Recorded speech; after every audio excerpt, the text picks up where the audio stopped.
Hey, get in here. Dallas is about to start. Welcome to the Ewing Barbecue Podcast for another very special episode. My name is Mary. I am Josh. And we're going to put Sarah in right here. When she gets here. Yeah, when she gets here, yes. And I'm Melanie. And we have some very special guests today, as we're live on Facebook. If you're watching, you can see. Let's start with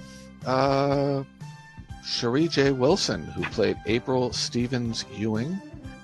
We have Cathy Podewell, who played Callie Harper Ewing. And a very special treat, we have a director.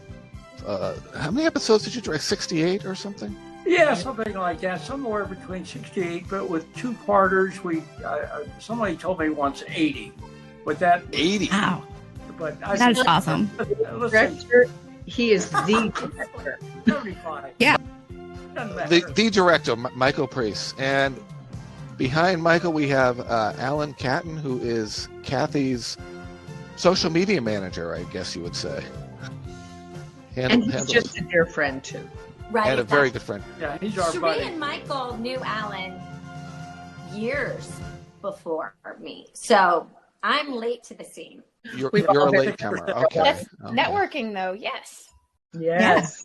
And just a couple little bits of housekeeping. I'm a long-time Dallas fan, even before they brought my two favorite ladies on. Nice. Couple bits of housekeeping. Today's recording is actually taking place on the, if you can believe, 42nd anniversary of Jim Davis's passing. Wow. Wow. Oh, that's right. And it's also on the New Dallas. Jordana Brewster is 43 today. Sarah. Hi, I'm sorry. I'm having work problems. Hi, but I'm so excited. I said, let me figure that out for you, and I'll give you a call back in 30 minutes. So, it's okay. It'll make it. And on April's here. On May 13th and 14th at South Fork, they're having the 43rd annual chili cook-off. So anyone down there might want to head over and sample some chili. I don't know if it's going to be as good as Miss Ellie's chili, but Larry made the best chili. He won every chili cook-off. I'm telling you. Who did that? Larry Hagman. I love chili. Where'd you Larry. Every year. And he always won. I don't know what he did what he put in it, but There was a little store down in South Dallas that he went to and bought it and then brought it back. That's Funny. You know, So the truth comes out. So, I'm sure. and we're going to be joined by we have Jason Gregory has joined us. We're going to be joined by some listeners and viewers on our Facebook group, so they can say hi to us and ask some questions if they want. And just so y'all know, I'm not ignoring. I'm just trying to keep my mute on because my dogs. So Louder. Melon. oh my gosh, that looks like Yes. part of it. And as I did mention just before we went on, one of the people joining in the group actually was the first credited actor to play John Ross. Tyler Banks is going to be popping on the chat with us, so he might ask some questions and stuff like that. So, Mary? All right. Should I play the little clip? If I can get it to work. Sure. Let's see if we can. We just threw together a few clips. Let's see what we got here. I think I did one for Callie, one for April, and then a little bit of both of you. I edited it together, so it's a little. Oh, you smushed it together. Okay. I smushed it together. Okay. Oh, we're going to see. But you know, Mr. Barnes' offer isn't nearly as terrible as you might think. What happens if I decide to turn you down and go work with Mr. Barnes? Then you'll find that my reputation is very richly deserved. See, you're standing on my building, and Dallas is my town. I can open its doors to you, or I can shut them in your face. I knew you'd come. I think maybe I shouldn't have. Well, you wanted to see me. See what would happen. You don't hardly know nothing about me. Much less what the Lord wants for me. Callie tells me that you surprised everybody by arriving in Salzburg. It was an impulse. Well, that's quite an impulse. She had quite a reason. I guess I did. Callie, we're gonna leave. Why, so you can go outside and laugh about me? Why would we want to waste our time doing that? Look how much we have in common. We've all slept with JR. What do you think? Vienna.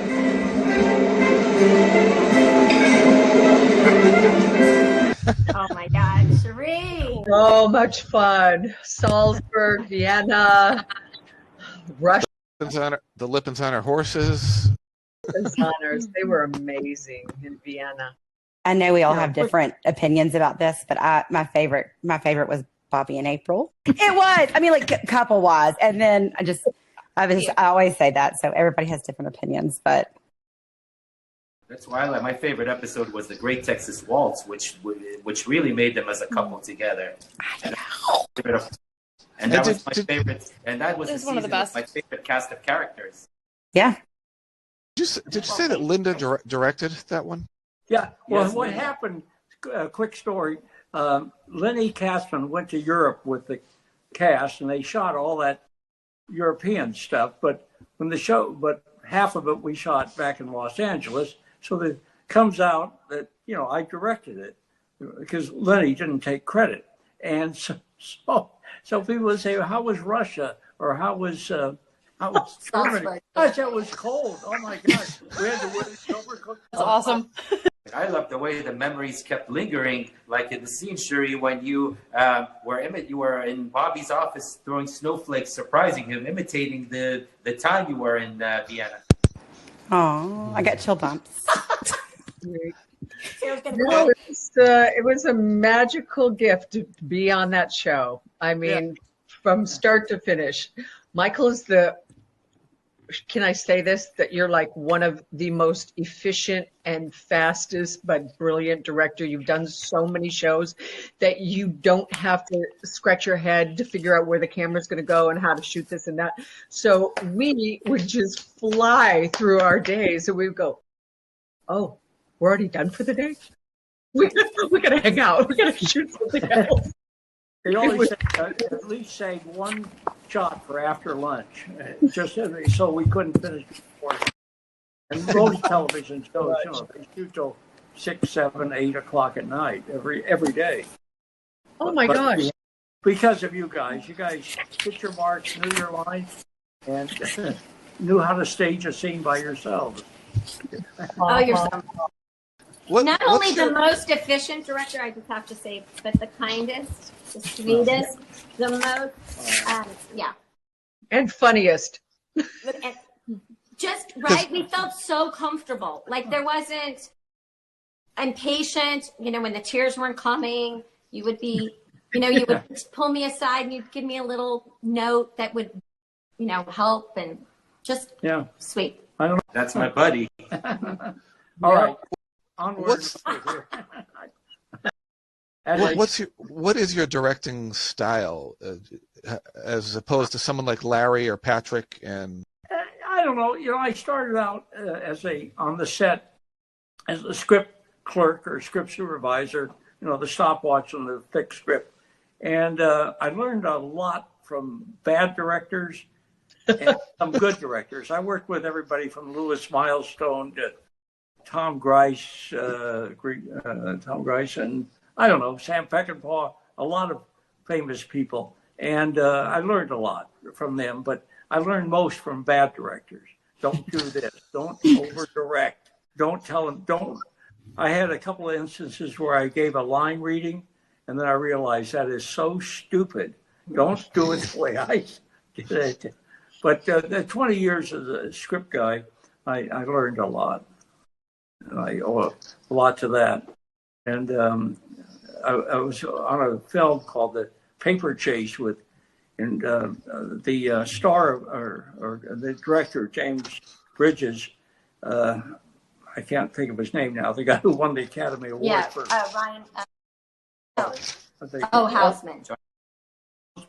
he couldn't remember lines, so I was down below him, and I was feeding him his lines, and then he would almost repeat exactly what I said. And I said, please, don't do it like I'm saying it. Say it like, and I'm the script guy, and the director's back there. And so he would then repeat. So you won an Oscar? He won the Academy Award. But he would start imitating me because I'm down on the floor at his feet and reading the lines 4 words at a time. Anyway, he ended up winning the Academy Award, but he was a nice man. Sounds like Cyrano de Bergerac as a director. Welcome to Destiny Joy, Jason Gregory, and Tyler is in here. So okay, I want to know, Destiny, is that your middle name or your last name? Like, are we twins? Like, what's going on?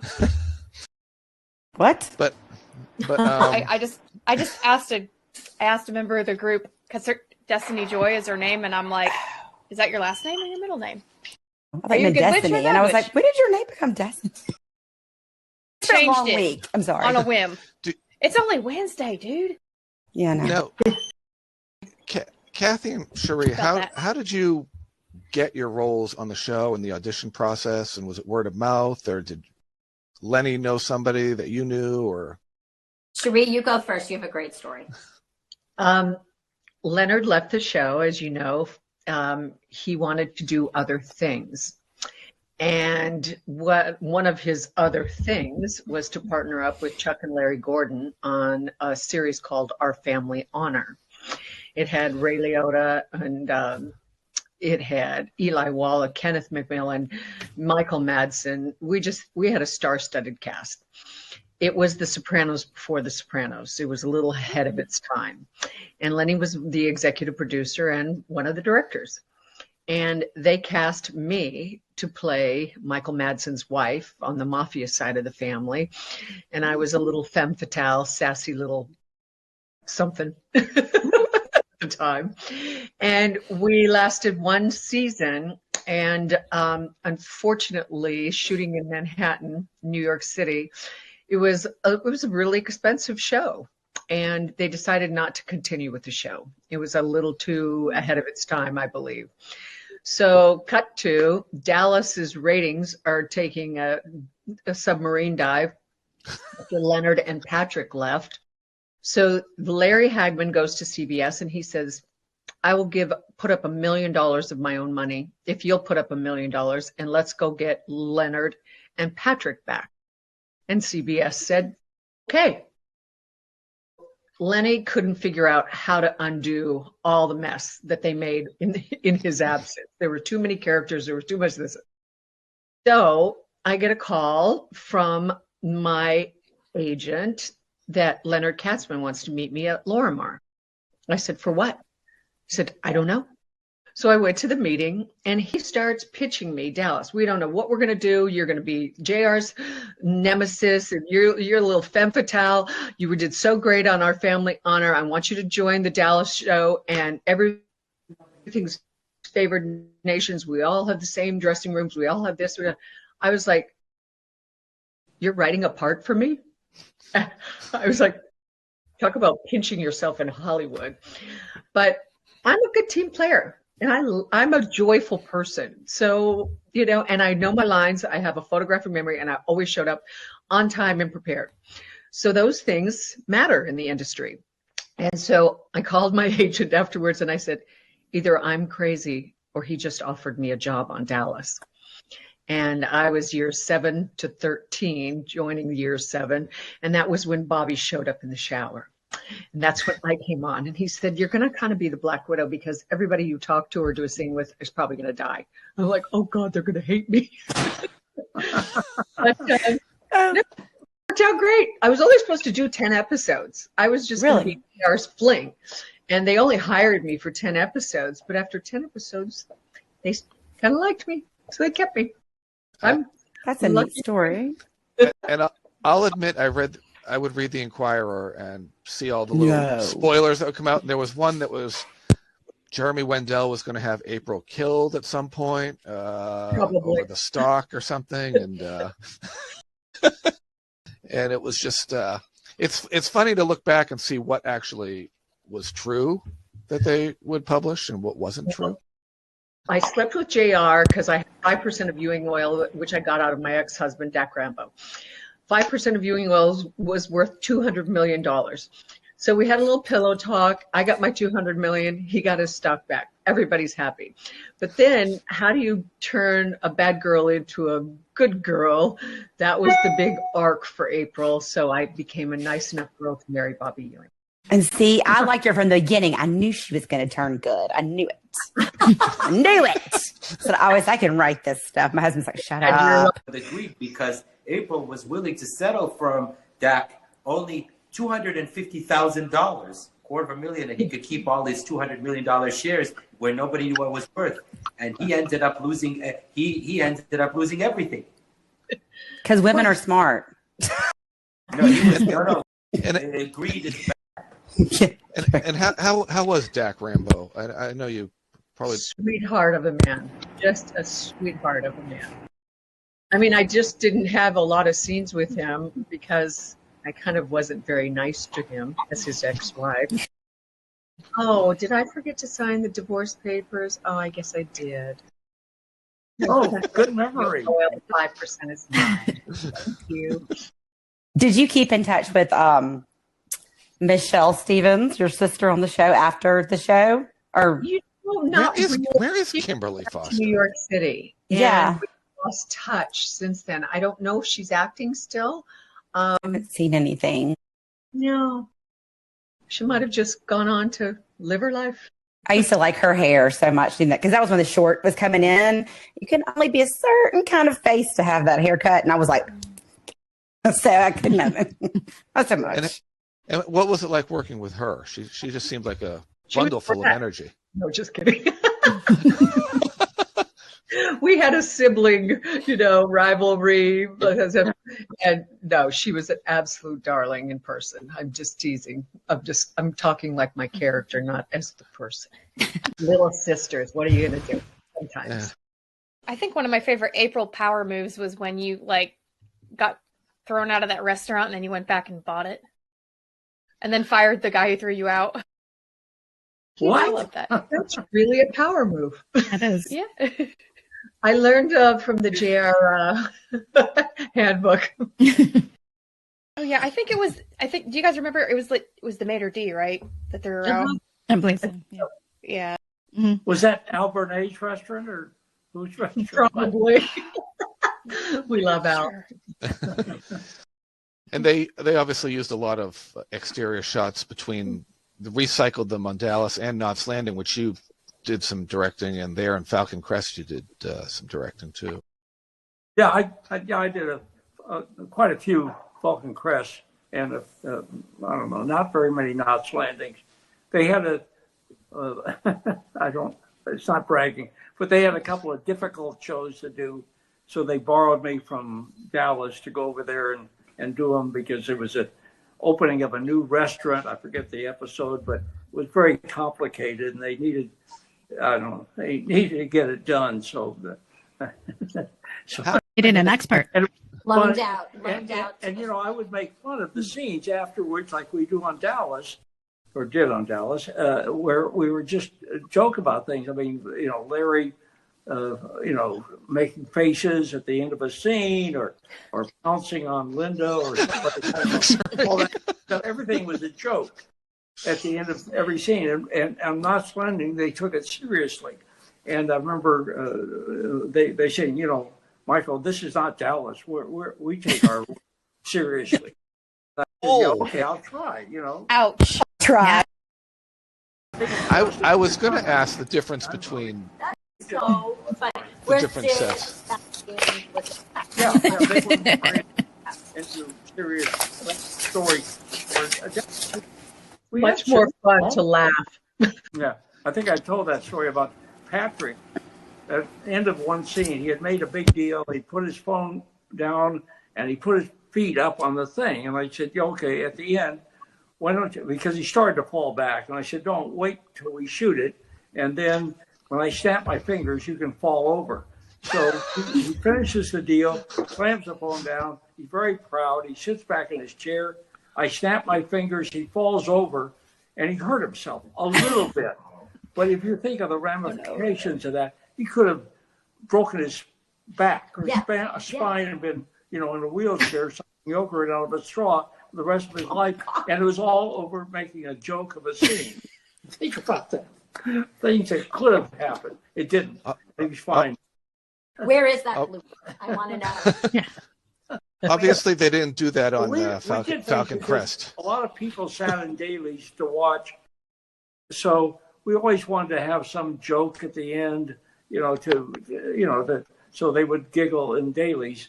So almost every scene had something, especially Larry and Patrick and, I don't. Larry and Patrick and Larry. Right.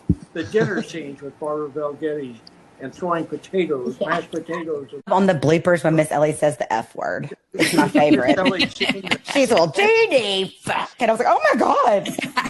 Love it. It's my favorite. I watch the bloopers all the time. Miss Elliott was trying to, realize that Jock had died. And so she calls me and she said, Michael, can you ask the boys to behave tomorrow? Because I got this scene. She gets up from the dining room table and goes into the kitchen, starts throwing pots and pans, goes into the closet. It was all very dramatic stuff. And I said, I'll talk to the boys. Well, that's all I needed to do. I went to Patrick and Larry. I said, don't mess around, please. She's serious about this. And he said, don't worry. So she's just sitting there. There's banter going on. And I don't know whether it's Patrick or Larry. They take a spoon with a pea in it and hit it. And they hit her right in the forehead during the scene. And Barbara ignored it completely, like it didn't happen. And I said I should not have said anything for them to behave because that made it worse. They're like little worse. Worse. God. Now, who did they do this to? Was it Victoria or was it me? All I remember, or was it me, where they had one of the Teamsters. I'm going to open up my closet, and they had one of the biggest Teamsters, hairiest Teamsters, in his underwear going, ah! Jumping out. God. I would have peed on myself. Because somebody would have died that night. It was me. I think they were going to do it to Victoria, and then they thought, maybe not. They were nuts. Yeah. Well, they also planted the speaker underneath the toilet in the honey room. But and so awesome. They would wait for some actress or somebody to get into the honey wagon. They'd say, hey, "Can you use the other toilet because we're painting down here, lady?" Immature joking, Dallas. Makes me laugh to almost tears right now. Then there was this story of Larry goes into the handicap stall. Yeah. And some guy whose handicap was banging on the door, telling him to get out, get out. And then he comes out, and the guy goes, "What's your name?" And he goes, "My name's Patrick Duffy," and you can go F yourself. That sounds like him. Well, he also, Larry was using the handicap side. The guy said to him, "You better be crippled when you come out of there." That's also in Larry's book. I had an interesting question on the group here. Tyler Banks was obviously constantly being fed grapes and mac and cheese on the set, and he wants to know where all that food came from. Was there was there food services that supplied all the food, or? We had craft service, but that was the beginning of the elaborate craft service, which now has gone crazy. But I would think that maybe they had food for the set, that a dinner scene or a breakfast scene or whatever. That's the only thing I can think of. Yeah. That maybe it was just there. Because we constantly all scenes were staged around drinking alcohol, making drinks around the bar in the living room. Cheers. Or eating food, breakfast, lunch, and dinner. Because it's easier to stage a scene with everybody sitting at it. Michael, what about speaking of? That's what we do when we record. Your JRU and bourbon here. We actually have a drinking game with our podcast. So, like, certain things happen on the show, and you have to take a drink. Have you all gotten your JR bourbon? water, though. Is that? No, this is real bourbon. Oh, real bourbon. Oh, good. Yeah. Yeah. It looks So more like Kathy, vodka, how did Josh. you get your job? What's that? I want to know how Kathy got her role. Yeah. Oh, yes. No, but mine's quick.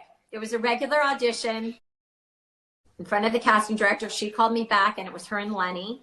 And I just remember Lenny's cologne, like that permeated the whole room. Do you remember Lenny's cologne? Yeah. Yeah. Gosh, yes. That's like, and if I'm ever anywhere and I smell that, I'm like, where's Lenny? Like it's crazy. Yeah, it brings me, they say sense of smell is so strong. So that's the callback. And then the callback, and I think it was just down to a couple of us, was with Lenny and the casting director and Larry. And I read with Larry, and You fell in love. I fell in love. I was already in love because of I Dream of Jeannie. So I was freaking out. I hadn't really watched Dallas. So I wasn't coming at it from a Dallas fan. I was coming at it from an I Dream of Jeannie little girl who loved Major Nelson. And so I just could not believe that I was reading. And so I was very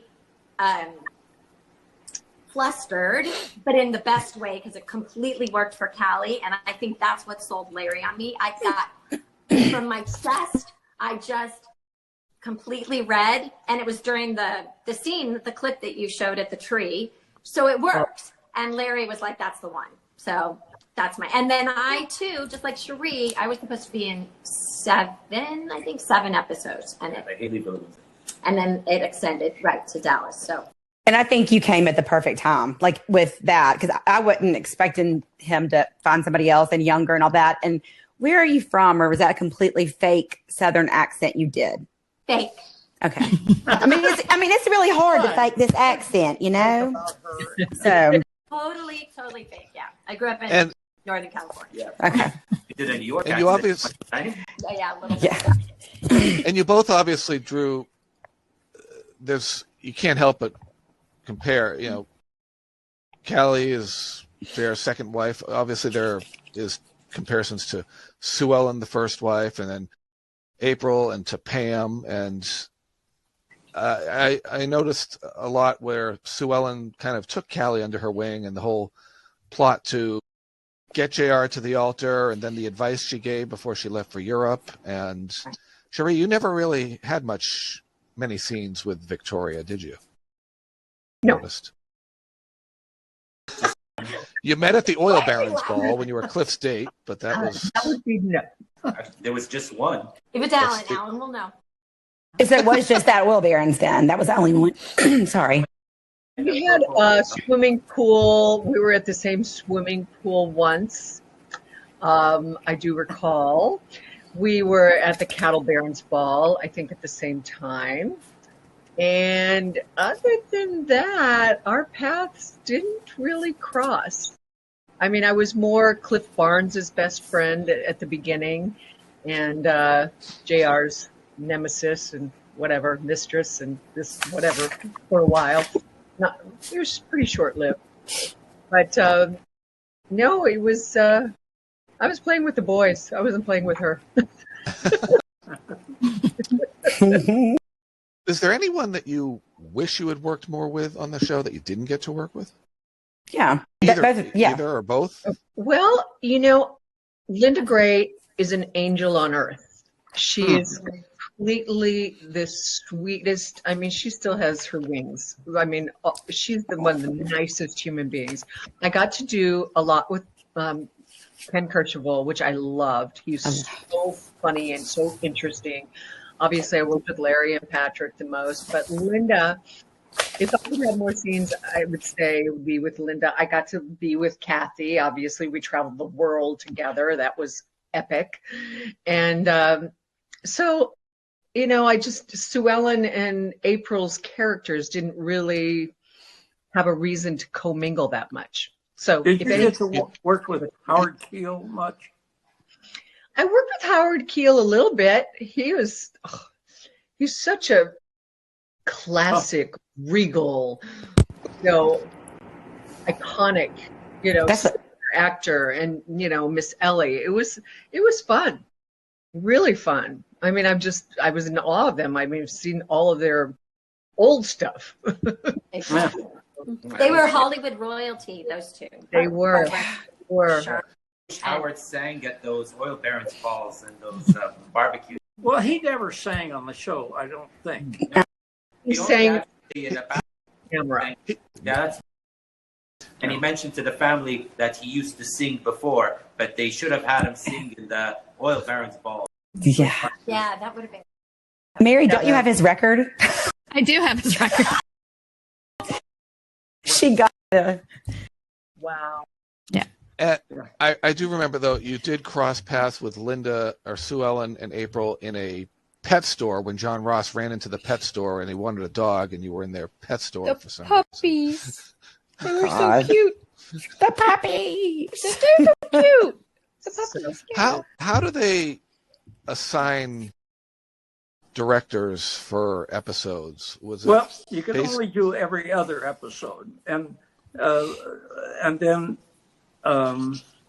the deals were Linda directed a couple of episodes, Larry directed quite a few, Patrick and myself, and then before that there were other we had a lot of directors, but and Lenny directed whenever he wanted to. So they'd usually sign, like at the beginning of the season, the first 10 episodes, I would get 5, and Lenny would do 5 because we were shooting those first 10 in Dallas, partially in Dallas, and then come back and finish them here. And then, I don't know, I think, Linda directed, was very sweet. She directed an episode, and she did so much work. It was very funny. She hired an artist to draw every setup and all that stuff, and it was great. I watched her a little bit, and it was really fun. Did you act on that? I one? did. Yeah. I think so. Yeah. Yeah. She baked the whole crew cookies, and to make sure that she looked and was on time and everything. The crew was like racing the carts and the cameras. They were like running between scenes to set up really fast for her because they loved her so much. Oh. Yeah, I've never heard one bad word about I've heard bad words about, certain people on Dallas, but one, Sheree, never heard a bad word, never heard of a bad word. And Linda, Cathy, Linda, or Patrick, or Larry. Well, a few people dislike Patrick, but I think of only one person that disliked him. What? I could dislike Patrick Duffy. Well, there's always that one, One guy. Well, they Melanie. didn't get their Duffy's Dough starter kit. I didn't like that. I still have to order mine. Maybe we can get a group order in for June. And he had Palm Springs. I hated his hair because it was so. His hair. Patrick's. Yeah. In the beginning, it was a lot more fro-y. Yeah. Lose mine now. Jealous. I was just jealous. Talk about. But you mentioned last. Heard a bad word about it. I mean, that's true, Ken. Yeah. You mentioned last week that the story about them ad-libbing and what they would do with scripts. Yeah. What happened is the actors, all of them, not necessarily not these me. two, I was too scared. But they would change the scenes, put their own words into the dialogue, and Leonard Katzman, would watch dailies and said, that's not what, they would be the same storyline, but different. So one week they waited for the scripts. I don't know what day it was. 2 days before the next episode would start, they would send out a script. Well, he sent out completely blank scripts. The front page, which was usually blue with all the stuff on it, written by so and so, and inside, they were all blank pages, and he had that distributed to the cast. And he said, "You guys, go ahead and shoot it. Go ahead, take your shot." So they, then this regular script came out, of course, but it taught them a lesson. Well, maybe for a while, they'd say, "All right, we're not going to change our line so much. We'll behave." And then Leonard Katzman had a framed sign over his desk that said, "When in doubt, revert to the script," which I thought was what a concept. Mine, what? Yeah, when you can't think of something better, go back and see what we wrote. Oh, that's funny. When in doubt. That's the best part. When in doubt. It's funny. I was Tyler Banks was posting here. He said that he thinks that his mother thinks that Linda got a lot of hairstyle ideas from her since they were on the set all the time when he was there, and they side-by-side pictures look like sisters, which brings up Linda getting her hair cut at the end of the mullet. Sorry. Two cuts. There's two cuts. It's Sue Ellen's mullet cut, and when Pam gets the poodle perm. The poodle perm. Yeah. I can't take it. I mean, I know that was the 80s, and my mom did it too, but I made fun of her too, and I still make fun of her for that. And it's like her cutting my bangs that time. You just don't do that. No. But people don't realize that because we shot in Dallas, Leonard would write the Bible at the beginning of the year, and there would be 10 to 12 episodes. I think Michael touched on this. And we would shoot 6 episodes, 1 through 6 of interiors, then fly to Dallas and shoot 1 through 6 exteriors, and then 6 through 12 exteriors, come back to LA and shoot 6 to 12 interiors. So you had to know exactly how short your hair was. Did you have red fingernail polish on? Did you have, a French tip? Did you have this? You had script supervisors were really essential at that time because you couldn't change anything to just, it was, it would show. They thought she was done with the episode. And so she went and got a haircut. And they're like, "No, you have to step out of the elevator."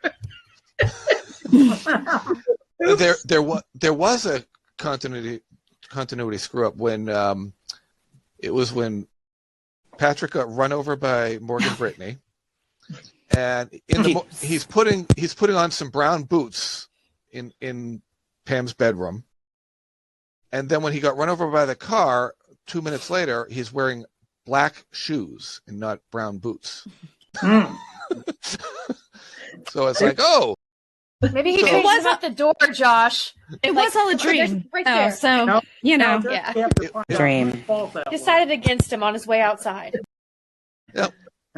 We've heard a lot about the whole Who Shot JR phenomenon from the cast perspective and everything, but as a director, I think you were the one that had to film everybody shooting.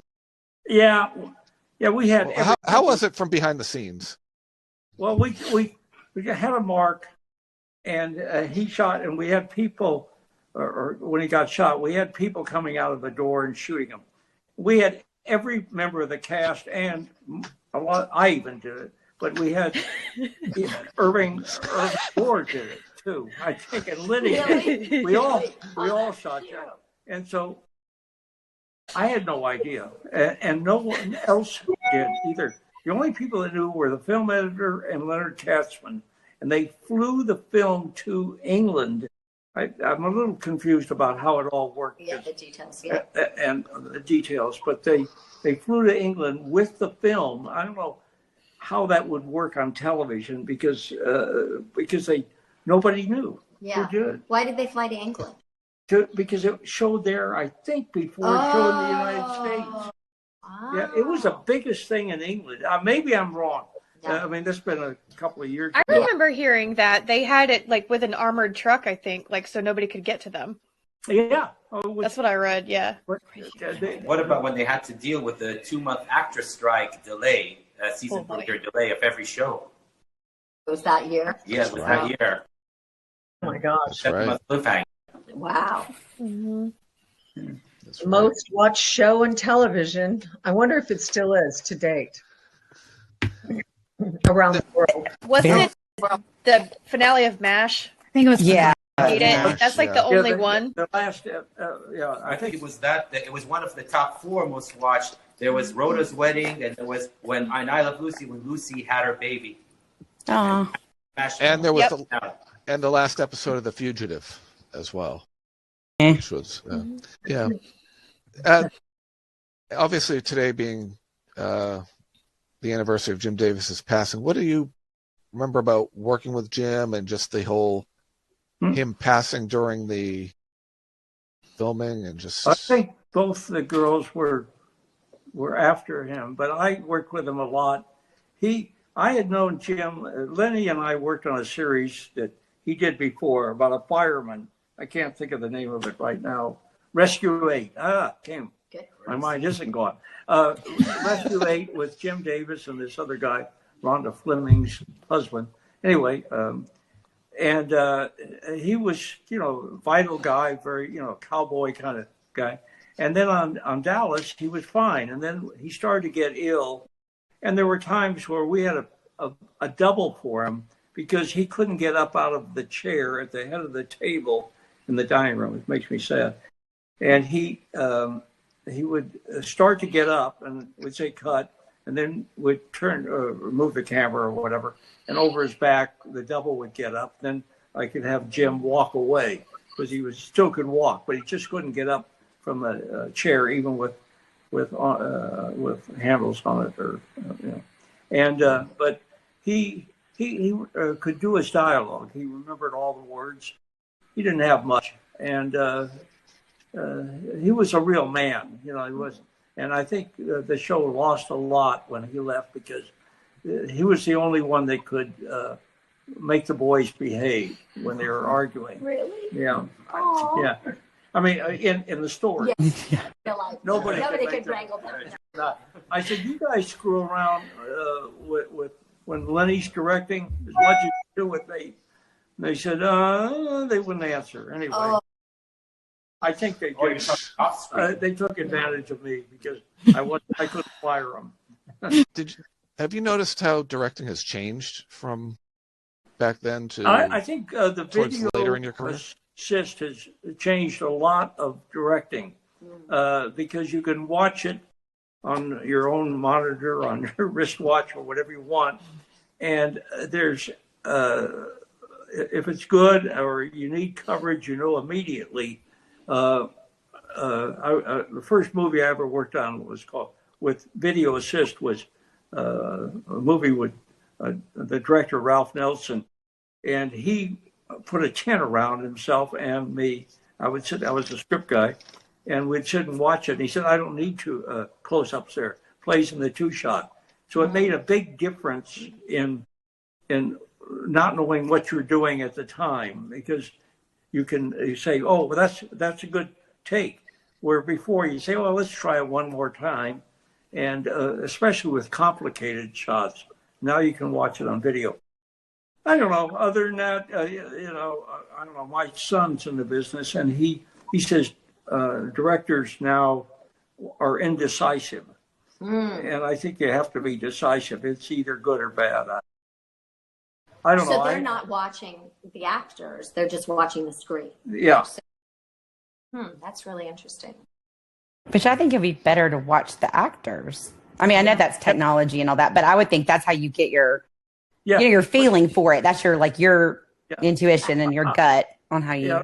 When we didn't have video assist on Dallas, and then I convinced Lenny to get it because I said every show it now has it, and he didn't like it. He liked to look at the actor's eyes, but then once he got it, then you couldn't get him away from it. He loved it because you can still look at the actor's eyes, but you can see if the shot works too, or the framing is proper. I got a question about, do you guys, any of you remember any location filming where you were outside and in public and people would walk through the background and realize what was going on and be or scream and disrupt the whole scene because they realized what it was and you'd have to start again? Because I've seen that happen. I would have done that. I would have been that person. I noticed a lot of lockers in the background in Moscow when they were filming. They were kind of looking at the scenes as they were. I brought that up because I last year in March I watched a film scene from Law and Order SVU being filmed in New York City, and I can't tell you how many times they had to cut and reset and start over because people were just walking through and going, "Oh my God!" I mean, it was the most insane thing I've ever seen. 3 hours to get a 30-second scene in the can. But usually they block it off. They block the street off, and that's interesting. I guess New York City's probably. They blocked the immediate area, and they had extras coming through, but you couldn't really do anything about the people walking through the background who were just crossing the street and had no idea what was going on. So that's what I was wondering if you guys ever ran into that thing, kind of same thing. Well, in Dallas, we did block off most streets. Well, every once in a while, somebody would sneak into, come out of the office that we hadn't blocked and say, "Oh, what's going on there?" Except Red Square in Moscow, I could just see them all in the background, looking at the actors and the cameras and everything. It's just blasé. It's whatever. Oh yeah.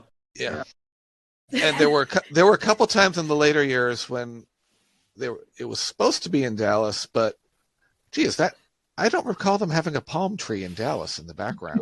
We had trunks of trees. We had a fake pine or oak tree, things we'd wrap around, but we couldn't see the top of them. So they were maybe 8 feet long or 10 feet, and they would just wrap around the base of the pine. And you can't show any mountains. Very difficult to shoot in Los Angeles. No mountains in Dallas. You have to, if you're shooting in Hollywood, you have to shoot everything from a higher angle. And lots of actors don't like to be photographed from a low angle or too high, because that's not flattering. Exactly.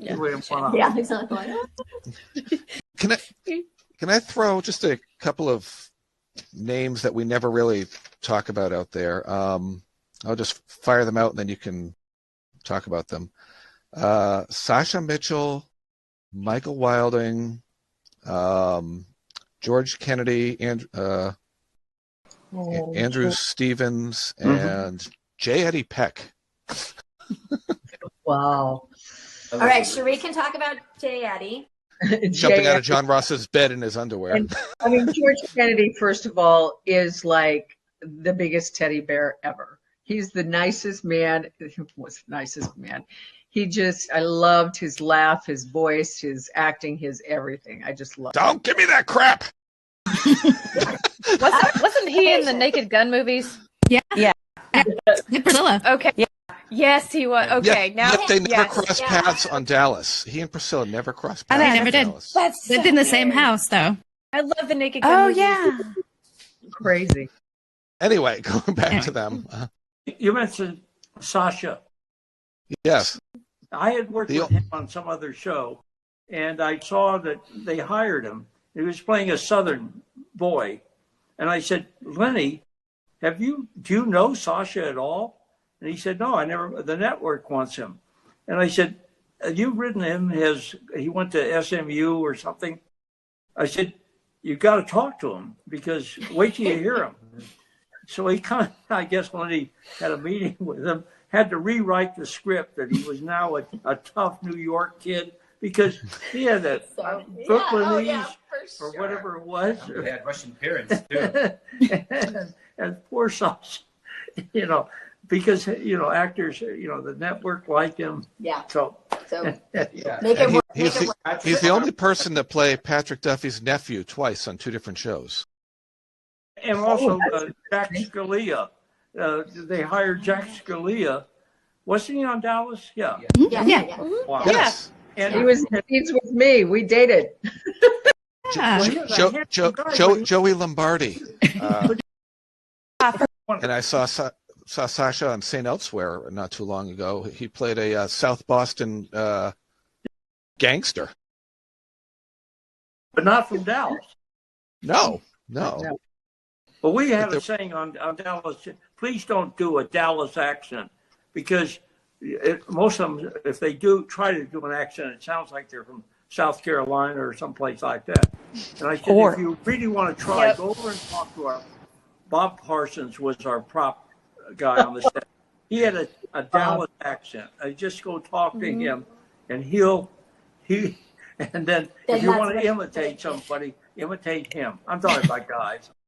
It's all different Southern, because when I go to Texas, people are like, "You're not from here," and I'm like, "But I'm from the South." Where? Alabama, and then my family's from Mississippi. Like, we're all Southern, but it sounds so different in every state. We had a driver, and one of the cameramen was Bob Caramico, and we'd be there for a few weeks, and he'd say, it's time to leave because we're starting to understand what he says.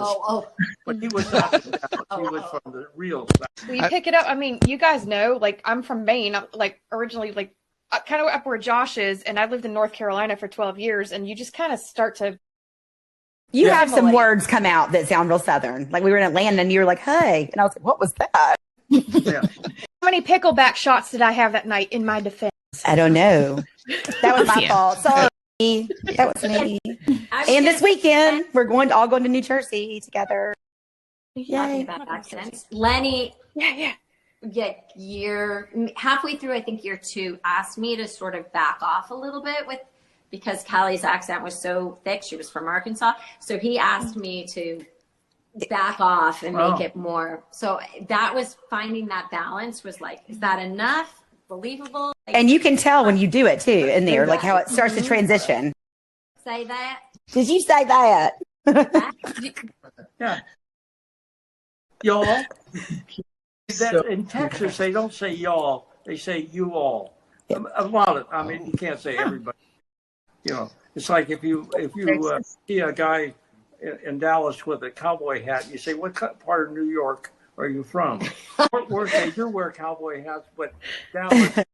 And so we had to give them or to the extras because so Larry would not be the only one with a cowboy hat.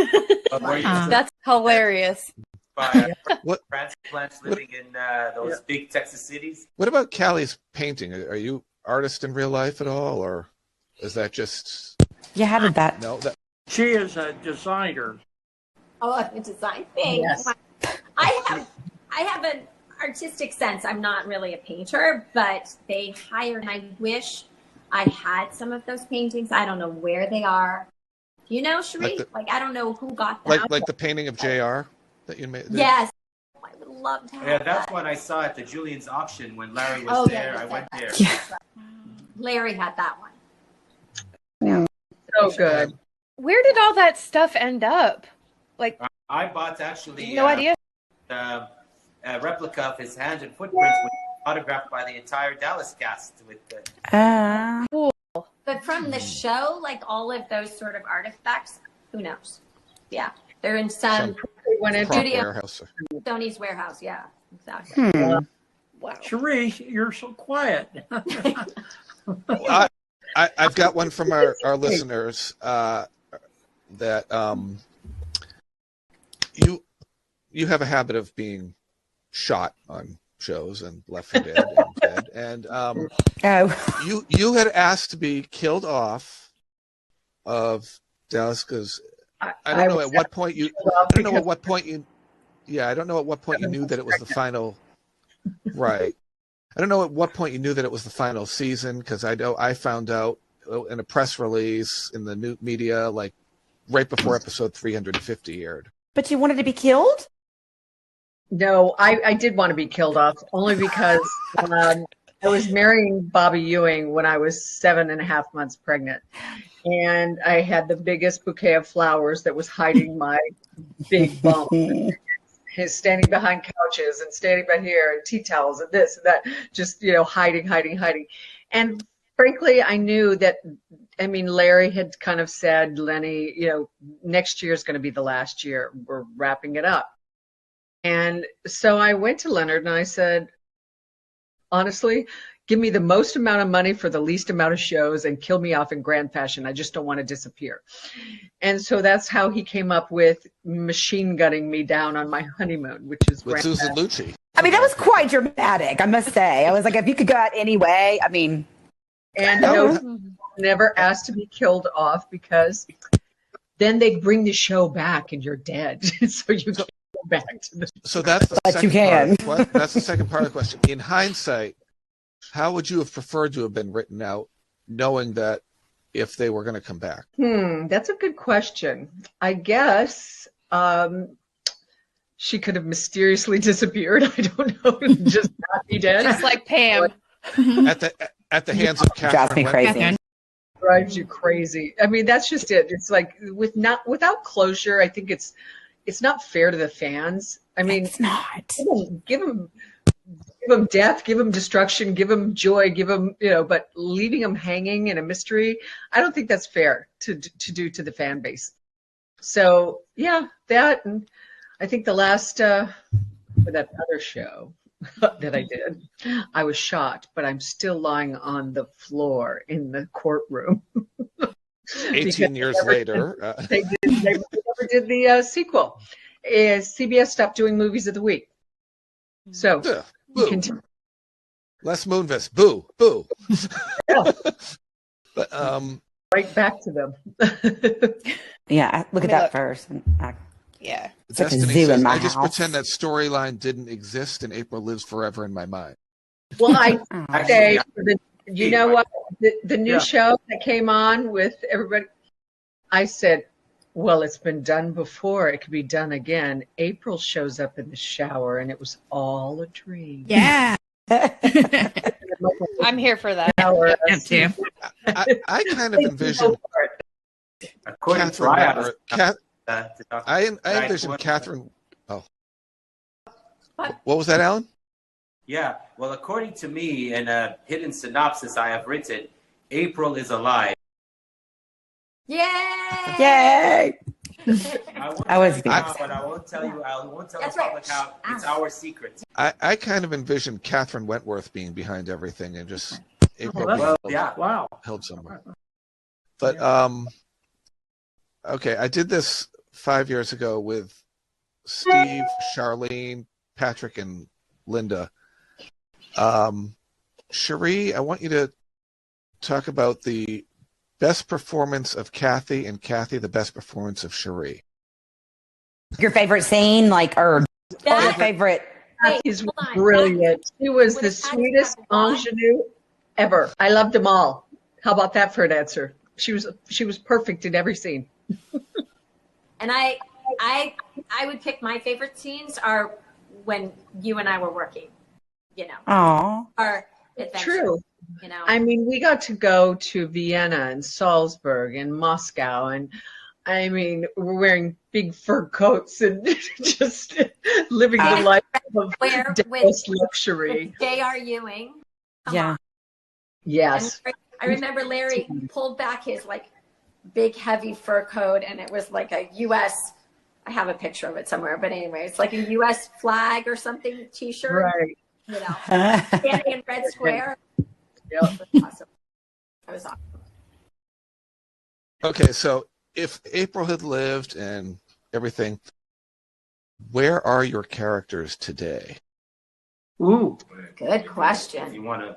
I know. Alan literally has Yeah, Alan, you tell us what your. My envision was April, as you've seen in the earlier times when she was about to hit it off with Bobby, with her being the only person who was able to make peace with Cliff Barnes and the Ewing brothers, she looked to me like a future Miss Ellie. And I see to her as the current Dallas matriarch. We could be fast friends. We could be very fast friends. I can tell.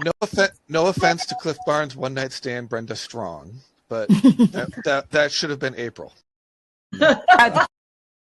As the funny in the new series. Well, one never knows, does one? I think Alan knows. My favorite scene with Cathy was when she was hanging laundry out of somewhere at South Fork or something, and you were putting clothespins. Yeah. Oh yeah. And gave you I like the one where scene with Callie was when Lucy takes you, it's like, I'm going to get you all fixed up and takes you and gets you new clothes. And cause you're real innocent and sweet and you have no idea. Lucy's like, wow, and then April's scene is, I still love when you get shot, obviously. Not when you get shot, but the scene. But I like when you're, all the stuff that happens with Tommy. I don't like Tommy, but I thought that was a good little look. Melly's like, It's just kind of something different. It's not just somebody having sex with JR or somebody stealing money or Cliff and JR getting, I'll get you. It's just something different. It was somebody else's storyline. So I thought that was kind of cool. I never liked Tracy or Tommy, though, in the show. And then Bobby went and beat the crap out of Tommy. I love to watch Bobby fight. I just have to say, I also, sorry, I'm jumping in, but I love, again, with Sheree, we weren't in Vienna, but the scene in the bar where you and Michelle are having drinks and Lucy and I come in and we have the do you remember that where we splashed the drinks? We threw the drinks on each other. Yes. It was so great. I think part of that was in the clip at the beginning.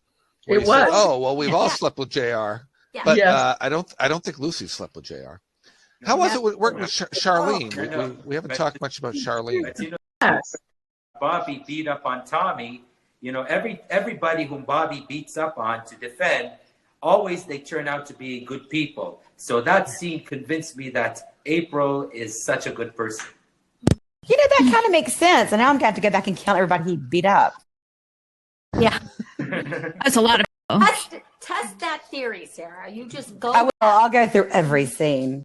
And Josh and everybody, I'm going to sign off in like 3 minutes. It's already 15, just because I have a dinner to go to. Okay, we're going to wrap up. What about Dallas is so enduring 45 years later? The characters. JR's the guy that everybody loved to hate.